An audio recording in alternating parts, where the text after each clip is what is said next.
নমস্কাৰ, মই মল্লিকা পুনৰ আহিছোঁ ষ্টেটিষ্টিক্স পাৰ্টৰ অন্য এটা ভিডিঅ'লৈ। আজি মই এই ভিডিঅ'টিত মিন উলিওৱা পদ্ধতিসমূহৰ ষ্টেপ ডেভিয়েশ্যন মেথডৰ বিষয়ে আলোচনা কৰিম। এই ষ্টেপ ডেভিয়েশ্যন মেথডনো কি আৰু কেনেকুৱা সেই বিষয়ে আমি জানিবলৈ হ'লে কিছুমান অংক আমি সমাধান কৰি চাব লাগিব। আহকচোন আমি কেনেদৰে কৰিছোঁ চাওঁ। মিন উলিওৱা পদ্ধতিৰ আমি আগতে ডাইৰেক্ট আৰু এজিউম মিন মেথডৰ বিষয়ে আলোচনা কৰিছিলোঁ। প্ৰত্যক্ষ যিটো পদ্ধতি অৰ্থাৎ ডাইৰেক্ট মেথডৰ ফৰ্মুলাটো আছিলে x bar mean x bar equal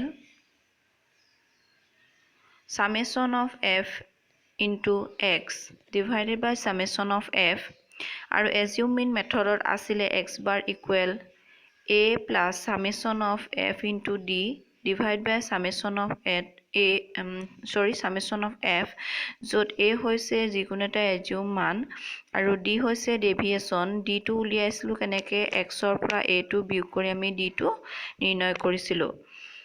এই প্ৰত্যক্ষ আৰু বিবেচিত মাধ্য পদ্ধতিৰ দ্বাৰা আমি কেনেদৰে মাধ্য বা মিন উলিয়াইছিলোঁ সেই বিষয়ে চাওঁতে মই এটা প্ৰশ্ন লৈছিলোঁ। সেই প্ৰশ্নটো হৈছে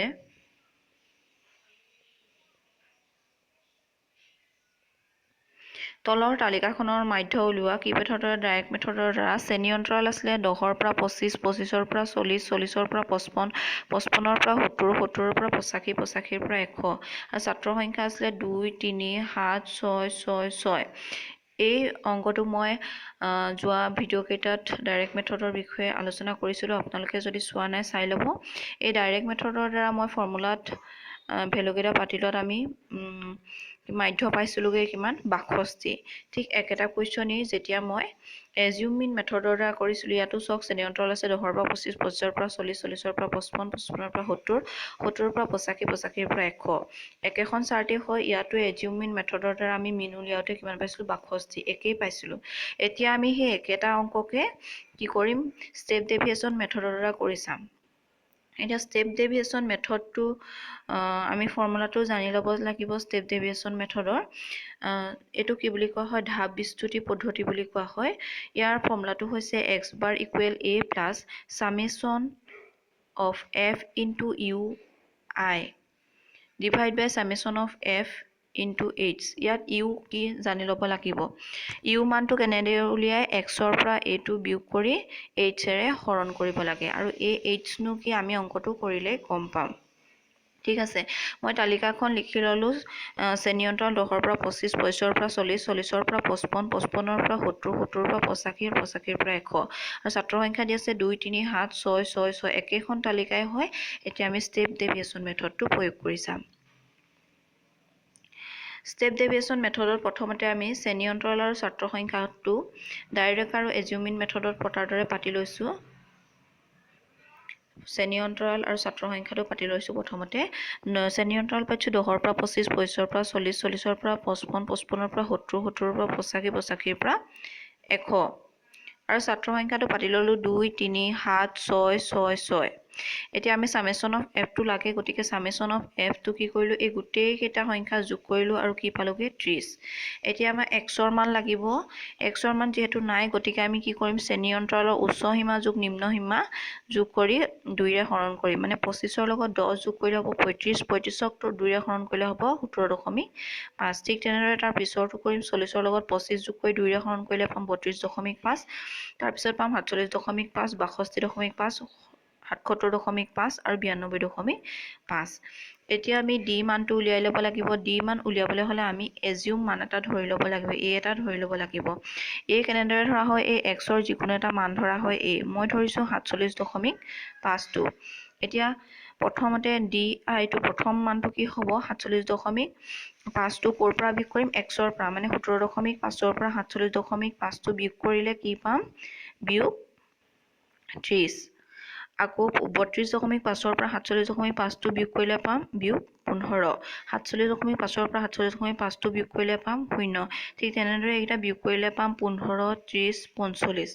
ঠিক আছে ডিৰ মানটো তেনেদৰে উলিয়াম তাৰ পাছত আমি কি কৰিম ইউ মানটো উলিয়াব লাগিব ইউটো কেনেদৰে উলিয়াই ইউ মান কেনেদৰে উলিয়াই ডি এইচ এৰে হৰণ কৰিব লাগিব আৰু এই এইচটো কি হয় ভালদৰে মন কৰি লওক এই 25ৰ পৰা 10টো বিয়োগ কৰিলে শ্ৰেণী অন্তৰাল কেইটাৰ মাজৰ যিটো পাৰ্থক্য সেইকেইটা হয় 25ৰ পৰা 10 বিয়োগ কৰিলে কি পাম আমি 15 পাম আকৌ 40ৰ পৰা 25 বিয়োগ কৰিলে আমি 15ই পাম 55ৰ পৰা 40 বিয়োগ কৰিলে আমি 15ই পাম হয়নে এই গোটেইকেইটা মাইনাছ কৰি চালে যদি একেটা ভ্যালু হয় তেতিয়াহ'লে সেইটো h বুলি ধৰা হয় ঠিক আছে h টো কি h টো হৈছে শ্ৰেণী অন্তৰালৰ মাজৰ পাৰ্থক্যটো এতিয়া uy টো আমি কেনেদৰে উলিয়াইছো d h এৰে হৰণ কৰিছো প্ৰথমটো d আছিলে বিয়োগ 30 15ৰে হৰণ কৰিলে কিমান পাম 15 2 15 30 গতিকে ওপৰত মাইনাস চিন আছিলে -2 u টো পালো -2 দ্বিতীয়টো -15 15ৰে হৰণ কৰিলে পাম -1 তাৰ পিছতো 0 তাৰ পিছত 15 15 কৰিলে পাম 1 30 15 কৰিলে পাম 2 45 15 হৰণ কৰিলে পাম 3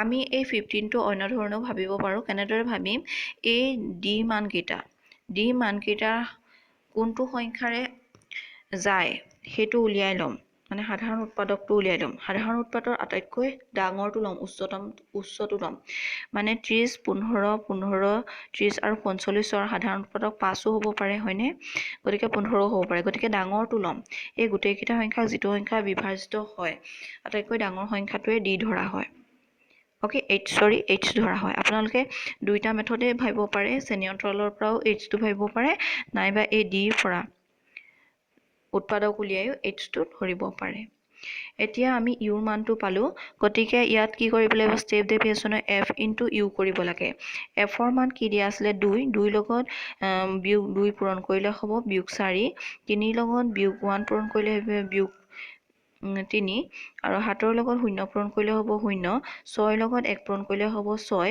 6 লগত 2 পূৰণ কৰিলে হ'ব 12 6 লগত 3 পূৰণ কৰিলে হ'ব 18 গতিকে f * u ৰ মান আমি পালো এতিয়া সামেশন অফ f * u কেনেকৈ উলিয়াম আমি প্ৰথমে নিগেটিভ কেইটা যোগ কৰি ল'ম -4 -3 যোগ কৰিলে হ'ব -7 আৰু এতিয়া যোগৰ কেইটা যোগ কৰিম 6 12 18 যোগ কৰিলে হ'ব 36 এতিয়া আমি যোগৰ পৰা বিয়োগটো বিয়োগ কৰি দিম 36ৰ পৰা -7 টো বিয়োগ কৰিলে পাম 29 গতিকে আমি সামেশন অফ f * u পালো 29 এতিয়া আমি মাধ্য উলিওৱা ষ্টেপ ডেভিয়েচনৰ ফৰ্মুলাটো পাতি ল'ম a + summation of f * u divided by summation of f * h আমি ফৰ্মুলাটো মনত ৰাখিব লাগিব ঠিক আছে a হৈছে 47.5 plus summation of f * u আমি পাইছিলো 29 আৰু summation of f পাইছিলো 30 কিন্তু h ৰ মান আমি কি ধৰিছিলো 15 ধৰিছিলো গতিকে 15 টো পাতিলো 15 30ক বাৰ যায় 15 × 15 15 × 2 = 30 গতিকে 29ক 2 ৰে হৰণ কৰিলে আমি পাম 14.5 আৰু 14.5ৰ লগত 47.5 টো যোগ কৰিলে হ'ব 62 আপোনালোকে দেখিলে গোটেই কেইখন তালিকাতে মিন কি ওলালে 62 আপোনালোকৰ নিজৰ সুবিধাৰ্থে এই কোনটো পদ্ধতি ব্যৱহাৰ কৰে আপোনালোকে কৰিব পাৰিব কিন্তু ইয়াতে এটা কথা যেতিয়া f আৰু x ৰ মানটো ডাঙৰ হয় f আৰু x ৰ মানটো যেতিয়া ডাঙৰ হয় তেতিয়া ডাইৰেক্ট মেথডৰ দ্বাৰা কৰিবলৈ অকমান অসুবিধা হয় বাবে জুম ইন মেথড বা ষ্টেপ ডেভিয়েচন মেথডটো প্ৰয়োগ কৰা হয় ঠিক আছে আপোনালোকে এতিয়া মিন উলিওৱা তিনিটা মেথড পালে আৰু ইয়াতে এটা মন কৰিবলগীয়া কথা কি এগিৰা চাই লওক যদি সকলো d এটা সাধাৰণ উৎপাদক থাকে তেন্তে ধাপ বিচ্যুতি পদ্ধতি বেছি সুবিধাজনক হয় মানে কি কৈছে এই যিটা d আছে d ৰ মানৰ যদি এটা সাধাৰণ উৎপাদক থাকে তেতিয়াহে এই ষ্টেপ ডেভিয়েচন মেথডটো ফলদায়ক হয় যদি কোনো সাধাৰণ উৎপাদক নাথাকে তেতিয়া ষ্টেপ ডেভিয়েচন মেথডটো প্ৰয়োগ কৰিব নোৱাৰি তিনিওটা পদ্ধতিৰে নিৰ্ণয় কৰা মাধ্য সমান এইটো দেখিছে প্ৰত্যেকটো পদ্ধতিতে মাধ্যটো একেই ওলাইছে 60 to 62 তিন নম্বৰটো হৈছে এচিউম মিন মেথড আৰু ষ্টেপ ডেভিয়েচন মেথডটো হ'ল ডাইৰেক্ট মেথডৰ সৰলীকৃত ৰূপ মানে ডাইৰেক্ট মেথডৰ দ্বাৰা যদি আমাক কৰিবলৈ টান হয় তেতিয়া ষ্টেপ ডেভিয়েচন মেথড আৰু এচিউম মিন মেথডটো ব্যৱহাৰ কৰা হয় যদি মোৰ ভিডিঅ'টি ভাল লাগিছে লাইক কৰিব শ্বেয়াৰ কৰিব লগতে চেনেলটোত আপোনালোকে যদি নতুনকৈ চাইছে তেনেহলে সাবস্ক্ৰাইব কৰিবলৈ নাপাহৰিব আৰু মোৰ নতুন ভিডিঅ'সমূহ পাই থাকিবৰ বাবে বেল আইকনটো টিপি দিব ধন্যবাদ